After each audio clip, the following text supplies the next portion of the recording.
This edition of FedGov Today, a shot in the arm coming for agency CISOs, a zero-trust breakthrough for all of government, and the next revolution in acquisition is coming.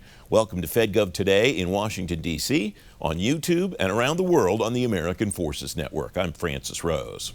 The acting Chief Information Security Officer of the United States, Michael Duffy, says he wants to, quote, empower the CISO role at agencies. Duffy says that includes both tactical and strategic empowerment for CISOs. Tony Brannum is the CISO at the Department of Agriculture. Tony, welcome. It's great to have you here.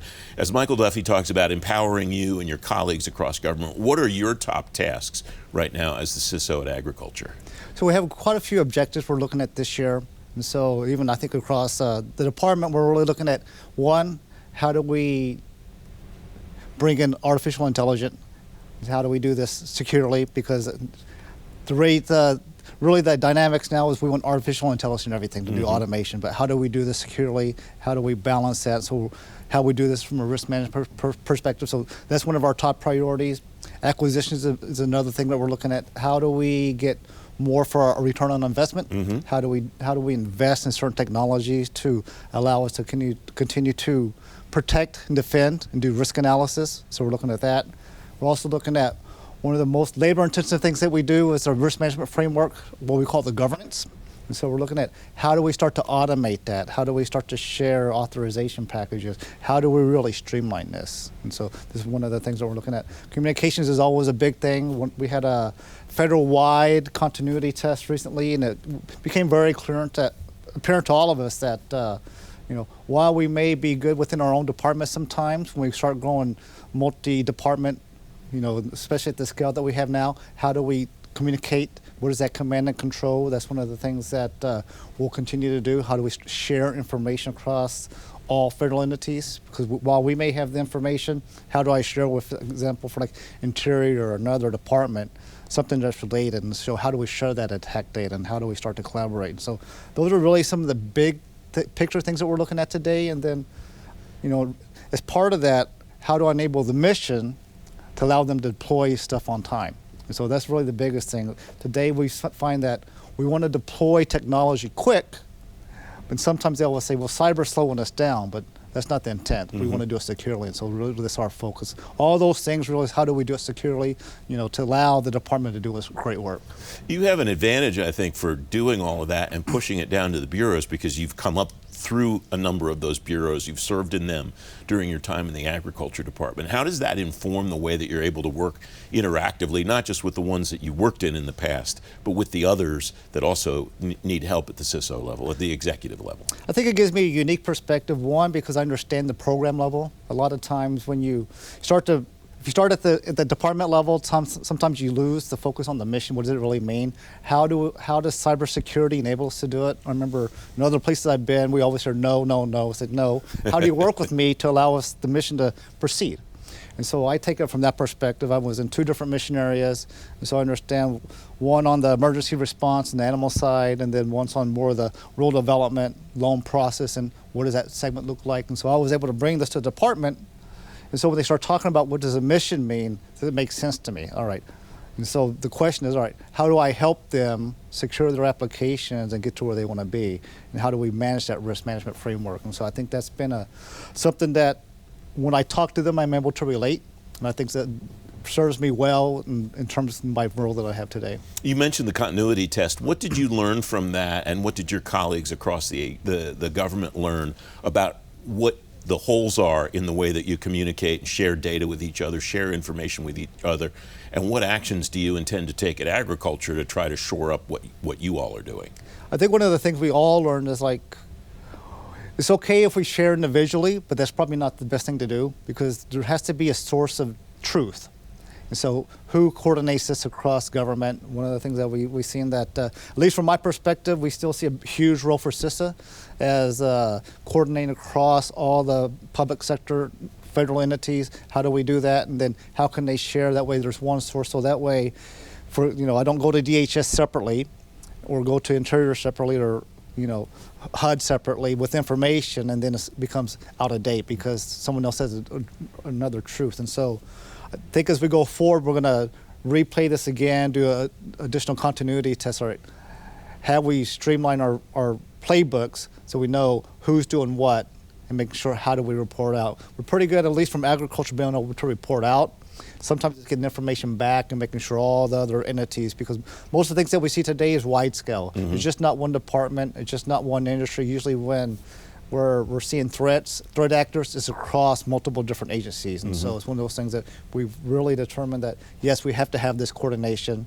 We put it back on them. How do we solve this as we go forward? Did that concept come out of the work that you and your colleagues do on the CISO Council, where you're talking to each other all the time about the threats that you have, working on the committees and so on? It is. I mean, one of the great things that we do is we look at, what's our objectives for the year? What are those things that are most important to us? For example, this year, I think one of our top priorities is the governance piece. How do we automate authorizations and reduce the time frame and do really continuous authorizations? Because that's where we see, for example, AI can automate some of these manual tests that we have today and really give us our best return on investment. And like last year was login. Like, how do we improve login? And we collect like terabytes of data of login every day. What is the right amount? Do we have to have all of this? And if we do, for how long? Because there's a cost to keep it. But we also need it for analysis, and so we have that balance. And so these are one of the things that we looked at last year as a council. So each year we come in with the priority things, we scale it back with the most important things across all of our segments to look at. And so I think that the council under Mike's leadership has been great. We've been able to accomplish things, and we're really targeting on things that we can provide value back. The risk management framework governance issue is one that is not peculiar to the Agriculture Department. It's something that every agency is thinking about. What action have you taken at USDA to move the ball in that area? So one of the things we're doing is twofold. One is we're looking at the overall acquisition. How do we procure it? So what we realize is that every agency, sub-agency has their own contracts. They may do things a little bit different. So we're looking at how to standardize this. So we have enterprise contracts. So it gives us, one, better buy-in volume, but then also standardization. We want our packages to be more standard. But then also, how do we share that information? Well, as we go forward, I'm looking at future consolidation where we really provide this as a service to the entire department. So what we found is there's some agencies that do it very well, some that not as well, which is typical in an organization this size. And so we want to standardize this, provide this as a service to the department, so we get really take advantage of our acquisitions, buy-in power, but then also the expertise, building the expertise within house to automate it. And then right behind that, we're looking at tools to really help us. There's a lot of tools today that enable us to, for example, we put all the controls in and then spit out like a system security plan. Well, in the past, it's very manual. And just that in terms of man hours and cost savings, we'll see great benefit as we were able to share these packages across the department. All right, you mentioned AI earlier, and I want to talk more about that when we come back. You can read more about what Tony's already discussed on today's show page at FedGovToday.com. My conversation with Tony continues in a moment. FedGov Today will be right back.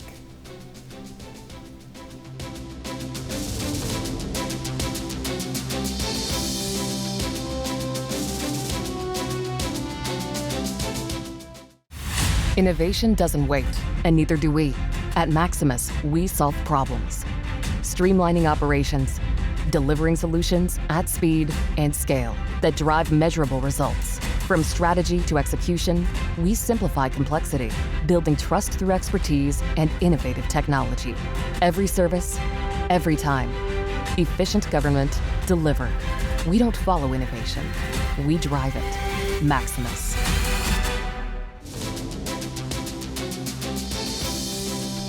Welcome back. Federal agency security leaders tell me they're looking at artificial intelligence in two ways.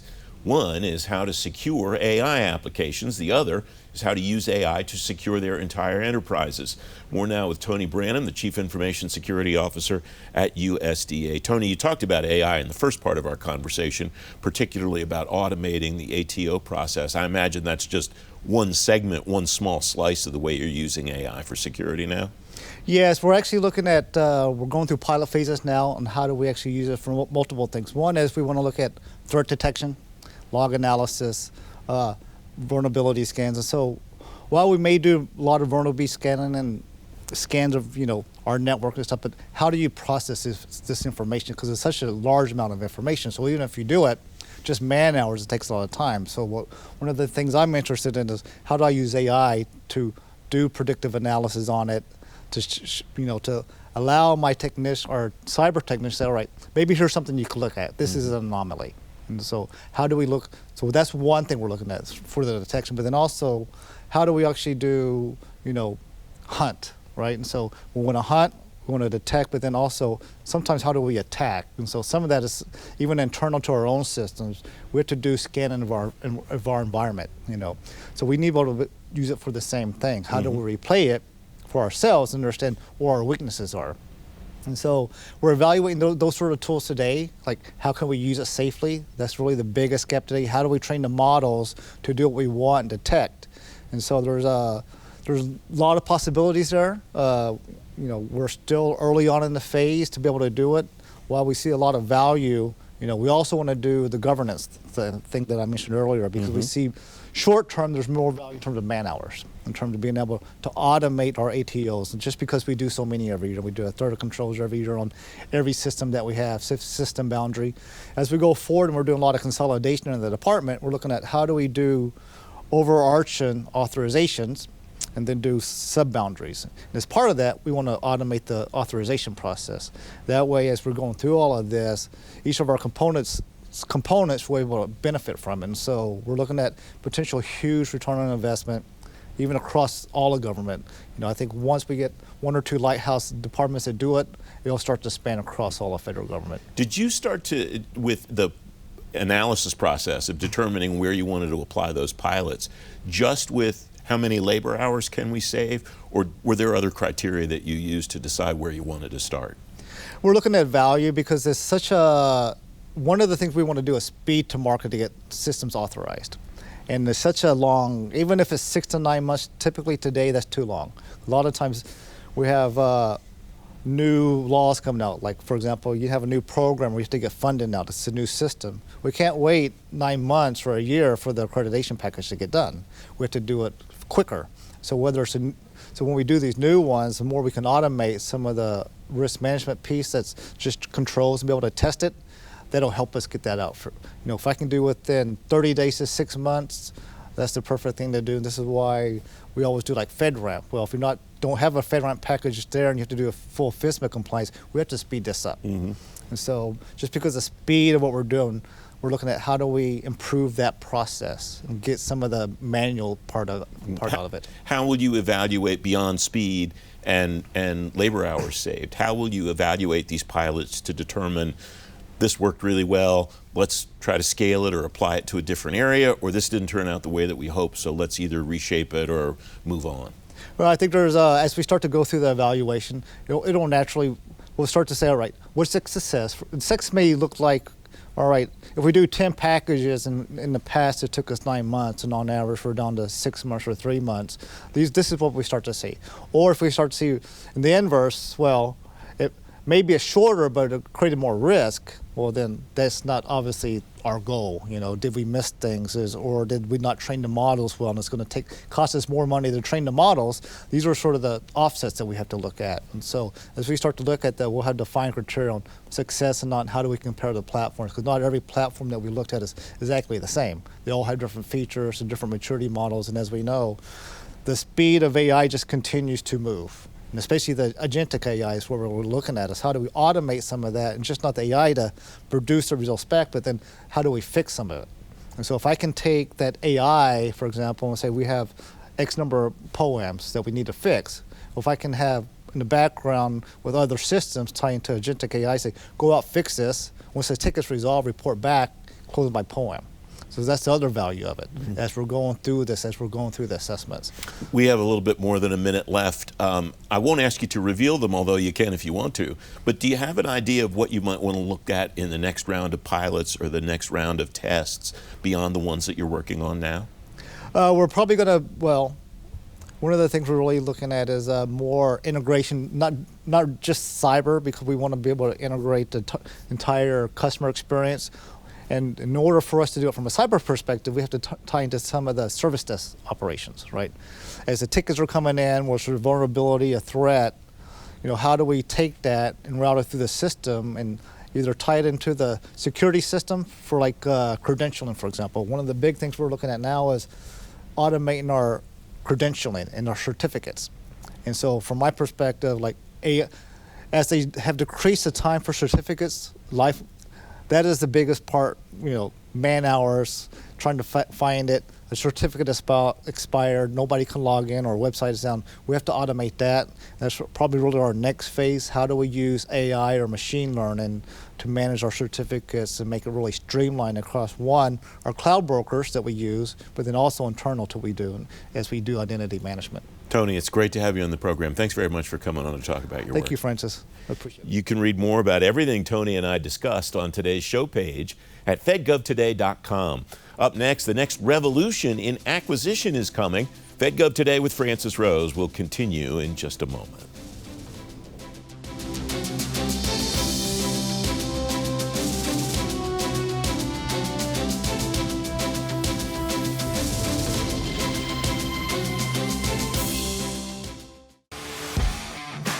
TrackVia modernizes work processes with a secure, easy-to-use solution to track and automate operations in one place. From staffing and tracking large projects, and to managing facilities, assets, and compliance. Teams can modernize processes instantly, work online or offline, and generate accurate reporting without added IT burden. Ensures confidentiality, integrity, and availability ideal for government CUI data in the cloud. One system replaces many. TrackVia. Modern, mobile, mission ready.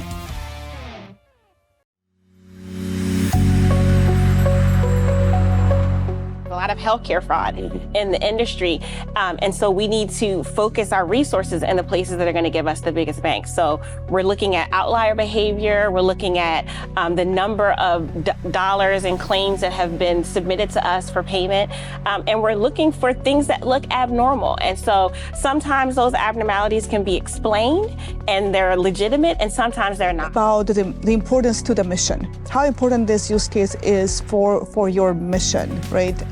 And how much time that is going to take to implement that use case. What's the feasibility of implementing that use case? What are the success criteria? And then it's very important to also consider the risk.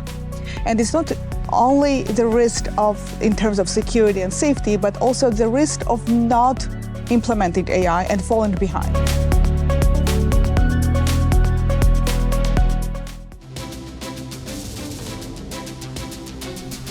Welcome back to General Services Administration's review and comments now on a draft of changes it wants to make to the multiple awards schedule. The revision would involve big changes around transactional data reporting.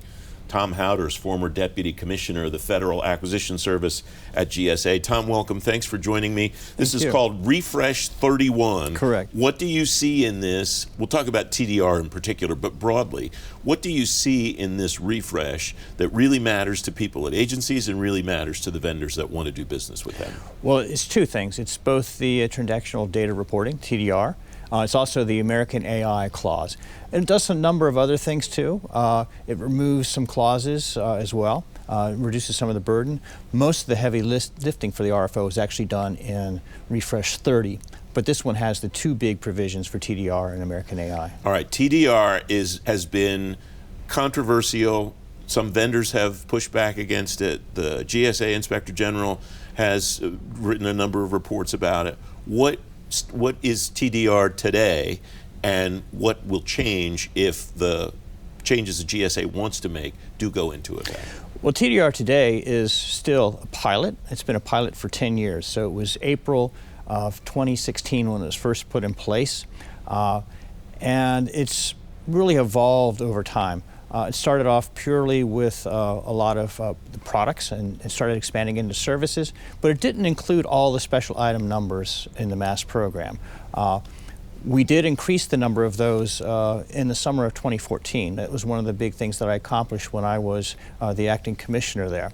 But it's a difficult process because it's easier for things like non-configurable products. But if it's a configurable product like furniture, or especially if it's a service, so think of all the different permutations there might be for a program manager. it becomes hard to get apples-to-apple comparisons. And that's what the program's been struggling with all these years, is how to do that. And those are the issues that the IG has drawn attention to. And that's basically, it sounds like in this refresh, GSA saying, we'll figure it out, but we have to figure it out. I read from the terrific reporter Nick Wakeman, changes to transactional data reporting will apply to all multiple award schedules special item numbers by adding 112 SINs that were previously exempt. That sounds pretty comprehensive to me. That's exactly what it's doing. It's really a fish or cut bait moment for GSA. They really want to move away from the price reduction clause. That causes a lot of extra work for the contractor community. It's really something that's outgrown its usefulness over the years. It was great maybe 30 years ago, but that's not how government buyers buy today. And so by moving to TDR, they really hope to move the program forward. This would allow also all of the multiple award schedules program to be considered best in class. So it would have to go to OMB and get the designation. Today, only part of the MASS program is best in class. And as you know from the revolutionary FAR overhaul, there is a preference for best in class. So that was where I wanted to go next. A lot going on at your former agency, FAR overhaul that you mentioned, the OneGov initiative. How does this refresh and all of these refreshes collaboratively, how do they fit into this mosaic that GSA is trying to do to overhaul acquisition? So this is really setting the stage for a lot of other things. And so it really involved removing a lot of the non-statutorily based parts of the FAR, which have been impeding the MASS program, making it more difficult and more bureaucratic. So they're taking all that out. So they are setting the stage with that with the refresh 30 and now 31. A lot of the action you'll actually see, though, is going to happen at the order level. That's when the individual contracting officers are going to take all the flexibilities that are allowed to them under the RFO and really make them shine. How do we get that pushed down, though, to the CO level to make sure that they take advantage of all of those flexibilities and don't just kind of reflexively do what they've always done? It's going to have to be a massive training effort on the part of GSA and other agencies. GSA has put out some resources to help people do that, but there's going to have to be formal training, both government-wide training as well as individually within the agencies to do that. And it's going to have to be reinforced over time. Because what's going to happen if they don't do that, people are going to fall back onto their old habits, and we're not going to benefit from the RFO flexibilities. You mentioned the other piece of this, which is acquisition of artificial intelligence. I told Tony Brannum during the break that we had just a few moments ago that I love the idea that a CISO of a major agency comes out, one of the first things he talks about as a priority is acquisition of the tools that he needs. I'm not sure I hear that very often from the security folks that want to be that involved in the way that their agencies buy things. How will these changes help agencies to buy specifically artificial intelligence tools more effectively? So the impact of this clause is going to be pretty profound. Only 2 weeks notice has been given for comments. By the time this airs, the comment period will be over. So the purpose behind it is very noble. Want to remove the supply chain risk from the federal procurement system. Wants to protect government data. Wants to protect government rights. So from that perspective, it's a very good cause. There's a feeling, though, that it's been a little bit rushed when you begin to look at the details of what's in there, and it's a clause with 9 pages, 9 fine point pages of different things that companies have to do. When I talk to companies, they're concerned that even with good intent and faith, it's going to be very difficult for them to comply with that, especially since they have to accept the mod within 60 days. So they're not getting a whole lot of time to be doing a whole lot of very complicated things in order to comply with this clause.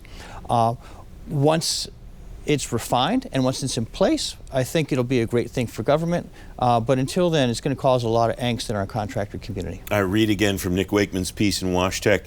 The new AI provisions will standardize terms and conditions government-wide for the first time. That sounds like a noble goal. It also sounds like a really huge rock to push uphill. It's absolutely a huge rock. And there are other provisions in there that are very difficult to comply with as well, up to and including the vendors will have to be responsible not only for AI systems used directly and indirectly within their companies, but also for their subcontractors and also for the suppliers, and suppliers being some of these large AI companies. So there's really no leverage that an individual multiple award schedule contractor has over one of these large companies, and yet they're going to be on the hook for making sure that these companies comply with the clause. All right, you've been on the receiving end of these comments many, many times over your career. What happens next? What's your sense of how GSA will review these comments, what they'll do with them, and what the finished product could or might look like? So in general, what happens if you get a ton of comments and a ton of concerns, you do a little bit of a pause and reflect, and you figure out how to redeploy that. And we've seen that even recently with things like the procurement ecosystem that came out recently. The government did a bit of a pause and reflect.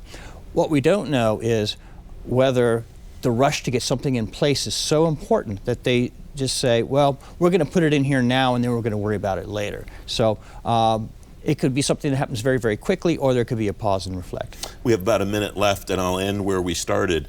Given all of that information and everything that you've described, all the insight you've shared, if you're in an agency now, would you do anything to respond to this or react to this? If you're at a vendor now, would you do anything to respond or react to this, or would you wait and see how it plays out? If I were in an agency, I think I would sit and wait, because the benefits from it for the government are actually pretty good. If I were a vendor, I would have already gotten my comments in, and I'm sure that it got a lot of press coverage. You see it all over LinkedIn. The associations are all over it. I'm sure there's robust comments all over it. But if a company didn't get their comments in, that was kind of a missed opportunity. Although many others are doing that. Tom, it's great to have you on the program. Thanks for joining me today. Thank you. Appreciate you and having me here. You can read more about the possible changes to the schedules on today's show page at fedgovtoday.com. FedGov Today continues in just a moment.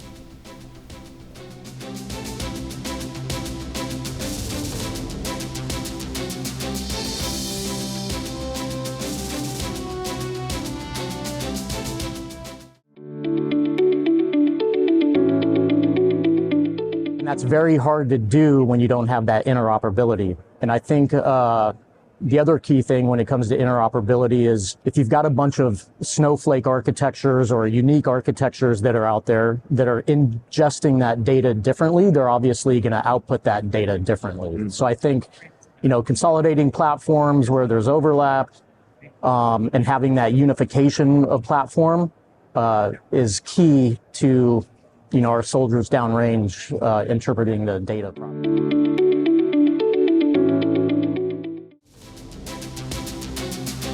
FedGov Today TV returns next Sunday morning at 10. The Navy strikes it rich on a financial management system deployment. I'm Francis Rose. I'll see you then. Thanks for watching. Have a great week.